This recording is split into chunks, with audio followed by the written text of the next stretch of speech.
Hello friends, I am economist Ashish Yadav और आप सभी का मेरे YouTube channel Ashish Yadav classes में स्वागत है। आज मैं आप सबको पढ़ाऊंगा लॉ ऑफ डिमांड।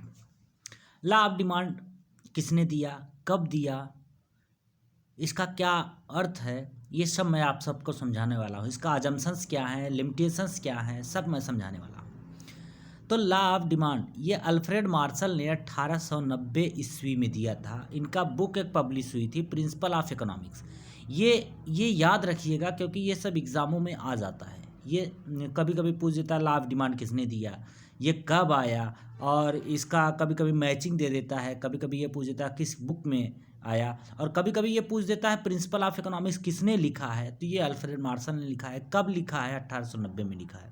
यानी इससे रिलेटेड जितने भी क्वेश्चन आते हैं वो आपको जो मैं सब बताने वाला हूँ और आपको याद करके रखना है, क्योंकि एग्ज़ामों में काफ़ी ज़्यादा महत्वपूर्ण होते हैं और इसमें आपको नंबर आपका सिक्योर होता है। तो law of demand state that's when other things remain constant and there is a inverse relationship between price and demand। कि लॉ ऑफ डिमांड कहता है कि अदर थिंग्स रिमेन कांस्टेंट, यानी सेट्रिस पेरिबस का नियम लागू होता है। ये इसका मतलब ये है कि दो अन्य चीज़ें समान रहने पर जब वस्तु की कीमत और उसके डिमांड में क्या होता है कि इन्वर्स रिलेशनशिप पाया जाता है। या दूसरे शब्दों में हम कह सकते हैं, in other words, when price of good x increases demand of the same good decreases. यानी जब वस्तु यक्स की कीमत बढ़ती है तो उसके डिमांड में कमी आती है, और when price of good x decreases demand of the same good increases. और जब गुड यक्स की कीमत में कमी आती है तो उसके डिमांड में बढ़ोतरी होती है, यानी वृद्धि होती है। यही लॉ ऑफ डिमांड कहता है।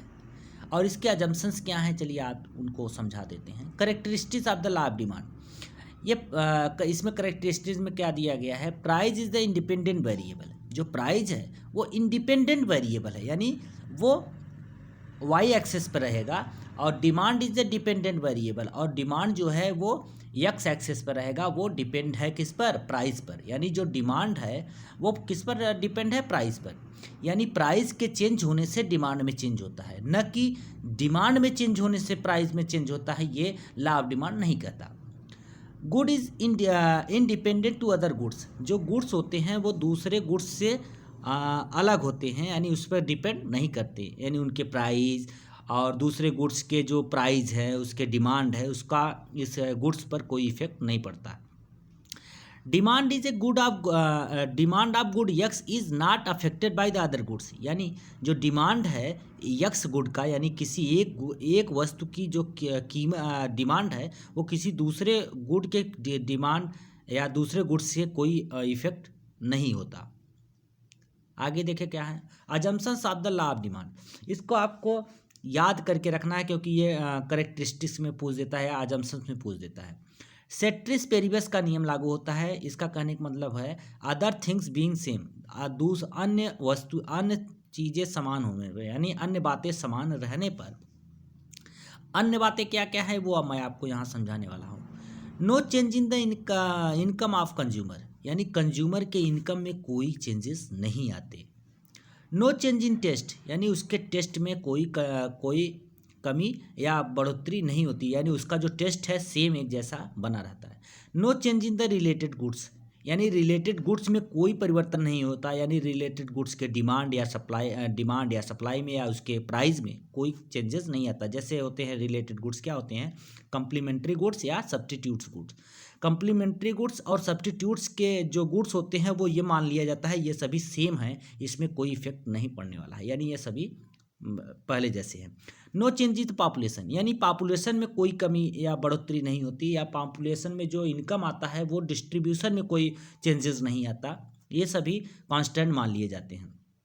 No change in the season और क्लाइमेट, यानी सीजन और क्लाइमेट में कोई चेंजेस नहीं माना जाता है लॉ ऑफ डिमांड में। ये मान लिया जाता है ये सभी सेम रहते हैं, एक जैसे होते हैं, तभी लॉ ऑफ डिमांड अप्लाई होगा। No changes in the future prices, यानी फ्यूचर में किसी उस वस्तु की कीमत में, उसी वस्तु की कीमत में कमी या बढ़ोतरी होने वाले है, या इस तरह से कोई एक्सपेक्टेशंस है तो उसमें कोई चेंजेस नहीं आते, बल्कि फ्यूचर के प्राइस में कोई चेंजेस नहीं आते, वो सब कांस्टेंट मान लिए जाते हैं। No change in the expectations, यानी एक्सपेक्टेशंस में कोई कमी या कोई चेंजेस नहीं आते। जैसे ये मान लें कि कल को रिसेशन होने वाला है, रिसेशन आने वाला है, या बूम की स्थिति आने वाला है, ऐसा कुछ होने वाला है, या वार की स्थिति होने वाला है, तो इस तरह के कंडीशन को ये मान लिया जाता है कि ये सभी अनचेंज्ड रहते हैं, यानी कोई चेंजेस इसमें नहीं रहते। No change in the mental condition, यानी एक व्यक्ति जो एक कंज्यूमर जो होता है, जिस वस्तु की उपभोग कर रहा है या डिमांड कर रहा है, उसके मेंटल कंडीशन में कोई असर नहीं पड़ता, यानी मेंटल कंडीशन उसका एक जैसा रहता है। जैसे कभी कभी होता क्या है, कोई शराबी होता है और शराब के नशे में वो किसी चीज़ का डिमांड ज़्यादा और अधिक, या उससे जितना डिमांड करना चाहिए उससे ज़्यादा अलग हो जाता है, यानी डिमांड में चेंजेस आ जाते हैं। No change in the advertising, यानी जो प्रोड्यूसर है वो जो एडवर्टाइजिंग करता है अपने गुड्स के सेल करने के लिए, उसमें कोई चेंजेस नहीं आते। ये सभी जो होते हैं ये सभी कांस्टेंट मान लिए जाते हैं। यानी इसके अलावा भी बहुत से ऐसे अजम्पशंस, ऐसे कंडीशंस हैं, ऐसे उसके फैक्टर्स हैं जो डिमांड को इफेक्ट करते हैं, लेकिन उन सबको क्या मान लिया जाता है, एक जैसा मान लिया जाता है, या उसको कह सकते हैं कांस्टेंट मान लिया जाता है। अब चलिए देखते हैं लॉ ऑफ डिमांड क्या होता है। तो इसमें देखिए दिखाया गया है कि जब मान लीजिए यहाँ पर प्राइस पी है, जब पी प्राइस है तो क्वांटिटी मांगा जा रहा है क्यू। जब वस्तु की कीमत बढ़ गया, मान लो पी से P1 हो गया, वस्तु की कीमत बढ़ने से उस वस्तु के डिमांड में देखिए कमी आ गया।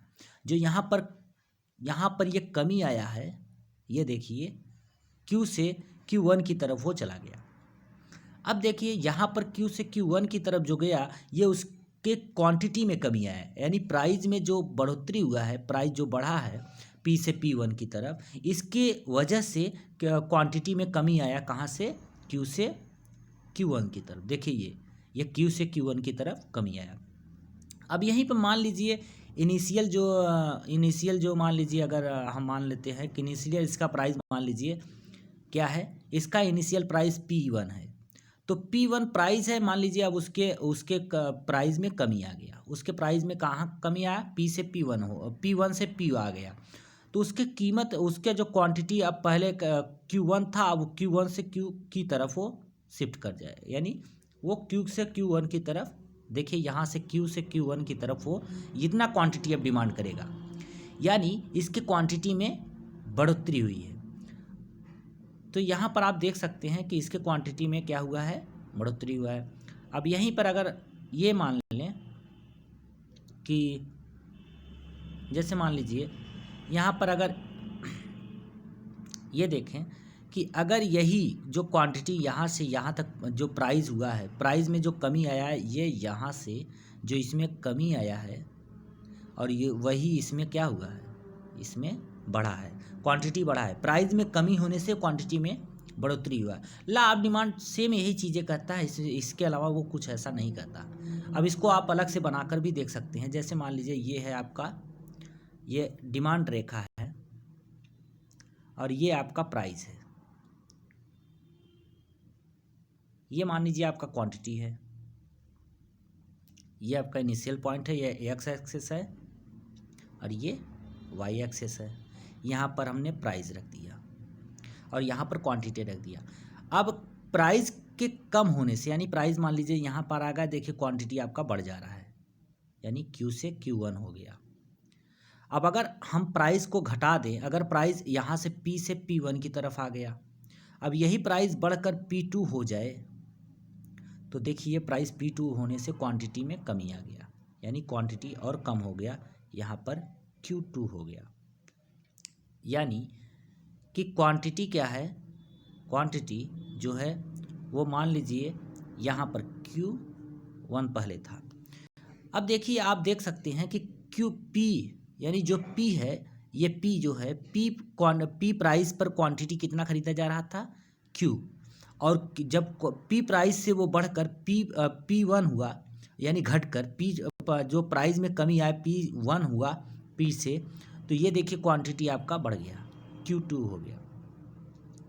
अब वहीं पर देखिए कि आपका जो है ये Q2 है, Q1 है, जो आपका यहाँ पर प्राइस P1 आया, जो आप प्राइस P1 होने से क्वांटिटी Q1 हो गया। अब यहीं पर अगर प्राइस पी से P2 चला गया तो क्वांटिटी देखिए P2 से P2 पर जाने के बाद क्वांटिटी में कमी है। लॉ ऑफ डिमांड सेम यही चेक करता है।